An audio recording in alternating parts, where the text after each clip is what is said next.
Greetings, ladies and gentlemen. My name is Zach Jones. Now, I know some of you have seen me do a fair bit of reading of my works or other people's works, but today I want to do something different because there is something that I have been trying to get a topic about for ages now, and it's this. African animals that are affected by poaching, and I've chosen a few that are the most vulnerable to poachers, because it's getting a lot worse now, and I just need to get the message out there. And I've also got my friends Arthur and Kayla helping me out. I will be inviting them up later to answer a few questions, but first let's get this done.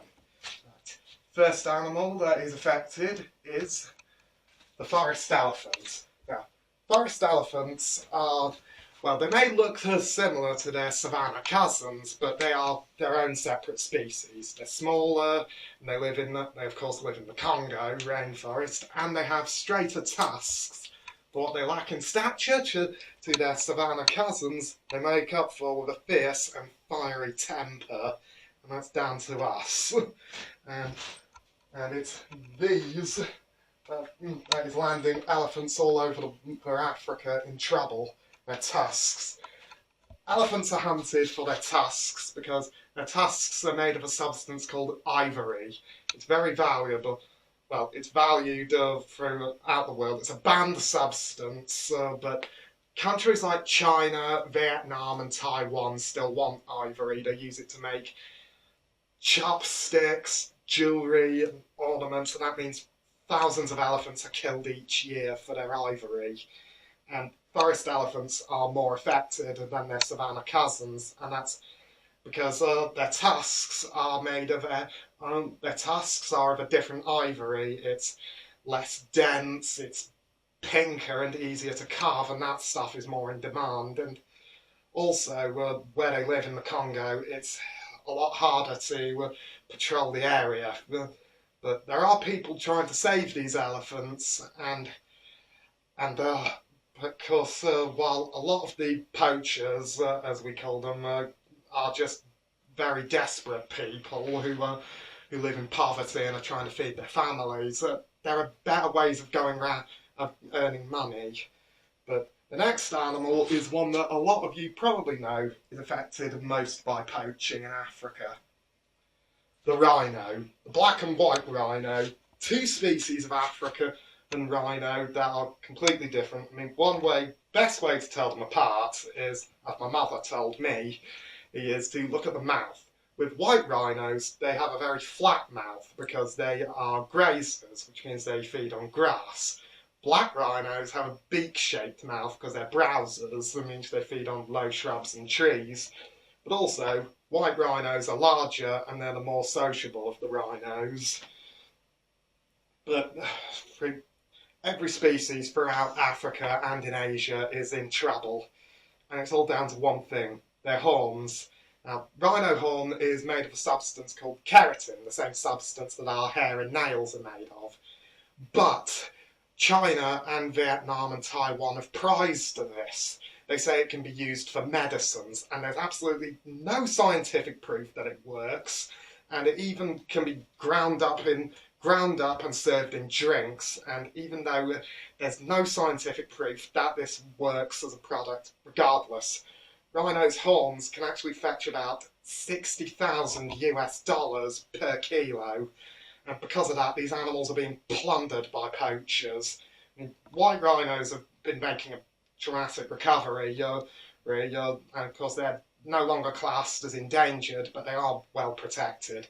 Black rhinos, however, are in serious trouble. They are critically endangered, and poachers have already driven one species of white rhino to the brink of extinction, and that's mainly because the only two left are females, and they can't reproduce with each other. So a species that has been around since for millions of years has been driven to extinction because of us.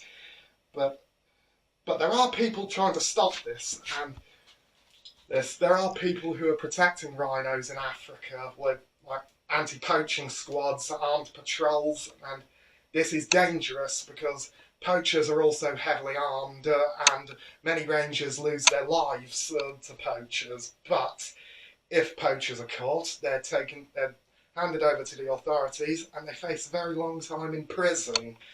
And and it's not just the adult rhinos that are affected, but quite a lot of rhino calves. So when their mothers are killed, they end up as orphans, and they have to be taken into protected sanctuaries, and that is just heartbreaking. And if we don't stop this now, the black and white rhino could disappear forever. And next is probably the world's most trafficked animal, the pangolin. Pangolins are a cousin of the anteater and the armadillo. They're also the only animal on the planet that is completely covered in scales. And their scales are also made of keratin, like our fingernails. But unfortunately, this has put them in a lot of trouble. That and also their defence mechanism, which is just to curl up into a ball to evade predators like lions and hyenas, means that poachers can easily just pick them up, put them in a bag and smuggle them out. And the scales are used for medicines, which do not work at all, but they're also used for the bushmeat trade, which a lot of it is illegal.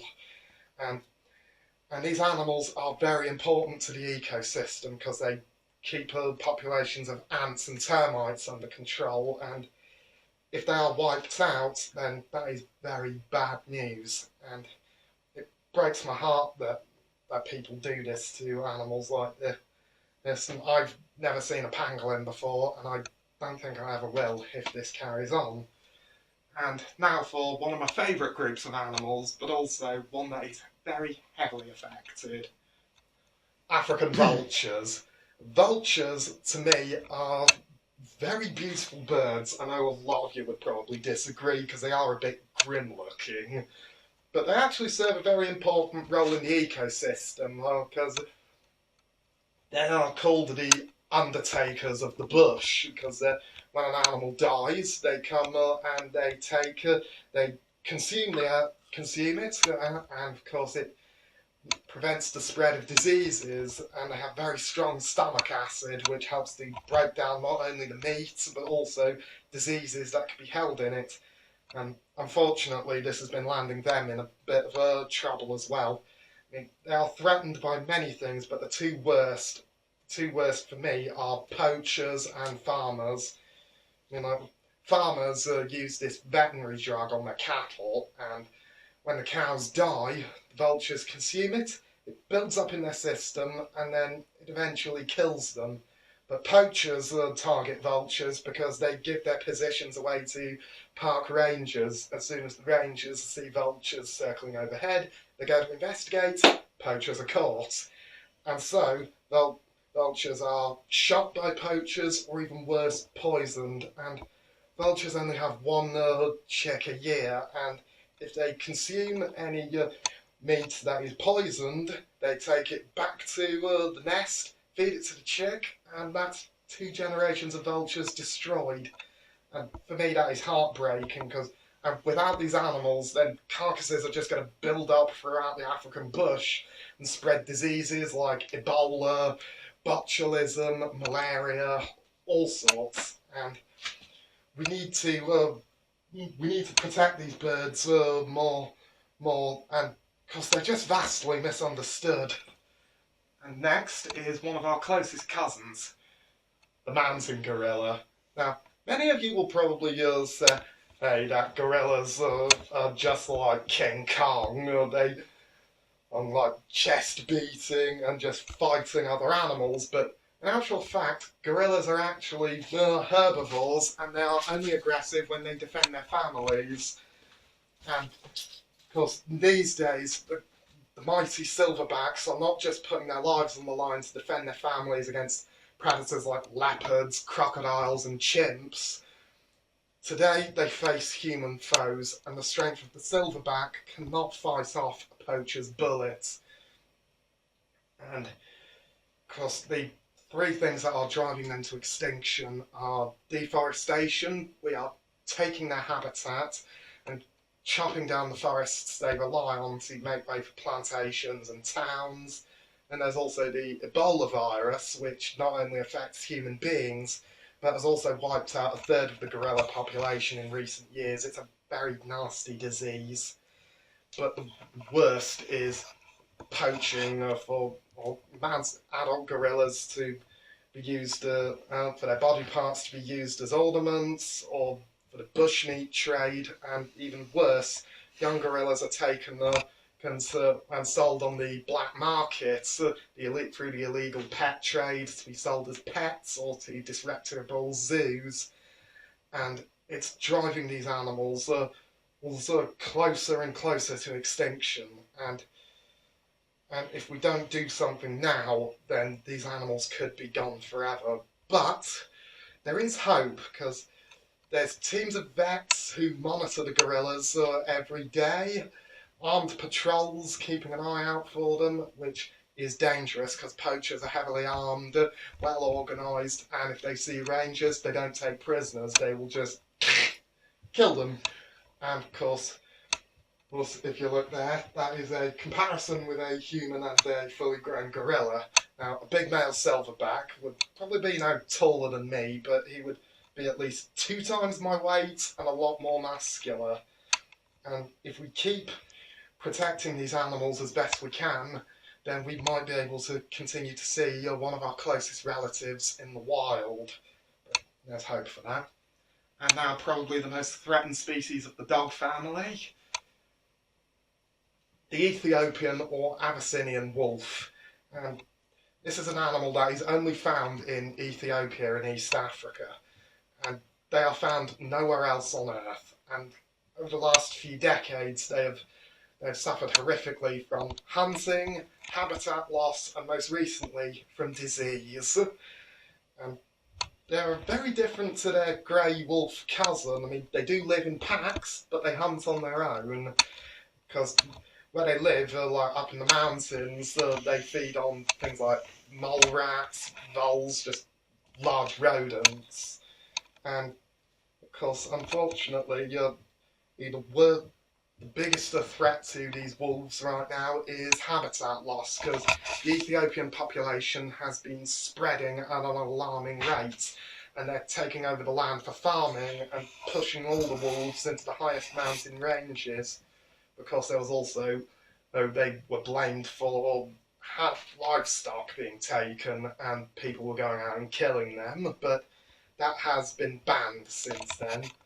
But over recent years, like all members of the canine family, but probably even worse, Ethiopian wolves have been suffering from rabies, a disease which affects dogs and is fatal, and pet dogs in Ethiopia have one of the highest rates of rabies in the world, and the wolves easily catch it when they come into contact with them.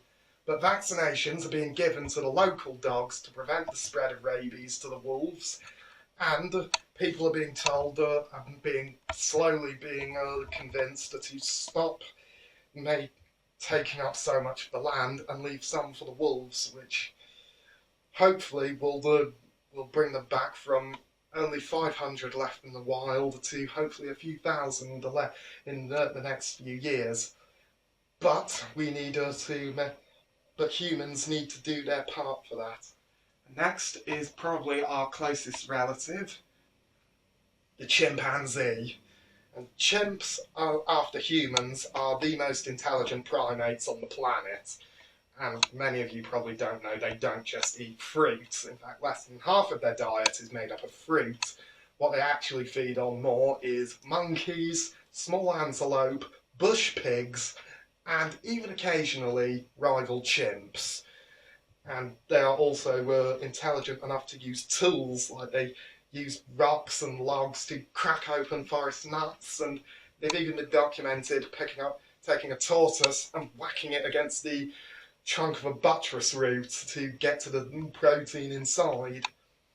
And Charles Darwin, probably the greatest naturalist and biologist who's ever lived, when he studied his theories on evolution, he he came to the theatre